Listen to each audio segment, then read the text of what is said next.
ఏంటి తాత ఎలక్షన్స్ వస్తున్నాయి కదా, ఓటు ఎవరికి వేస్తావు? నేను రాజుగారికి వేస్తానండి. ఎందుకు రాజుగారికి? రఘుపతి గారు ఉన్నారు కదా. ఎవరికైనా కానీ తెలుగుదేశం నేను వేసేది. మీ టీడీపీ ఫ్యానా?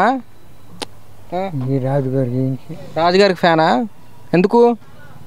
పని మీకు ఏం చేశారని? పని చేస్తాడు కదా. నమ్మకమా? నాకు నమ్మకమే. మరి ఎమ్మెల్యే గెలిపించుకుంటారా మరి?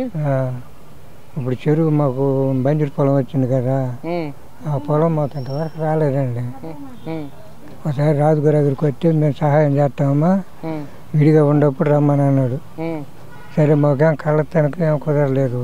మొన్న ఇక్కడికి వచ్చాం, కళ్ళ ఆపరేషన్ చేసుకోవటానికి వస్తే అడిగితే అమ్మ నేను ఖాళీగా ఉండప్పుడు మేము సహాయం చేస్తాం రమ్మన్నాడు.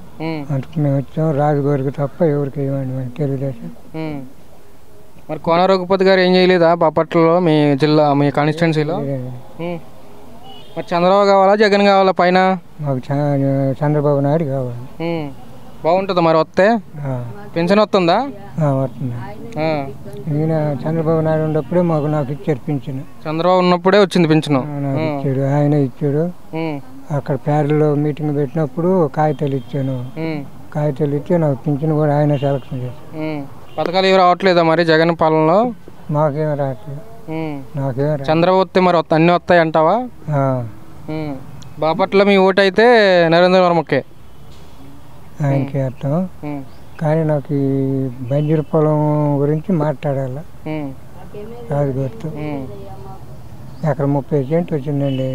మాకు ఇంతవరకు ఏం సమాధానం చెప్పలే. కోర్టులో గెలిచాం కూడా, గెలిచినా కానీ మాకు సమాధానం చెప్పలేదు. రాజుగారి దగ్గరికి వచ్చాం, మేము సహాయం చేస్తామన్నారు. ఇక్కడ ఓకే, సహాయం చేస్తున్నారు కాబట్టి ఇక్కడికి వచ్చారు.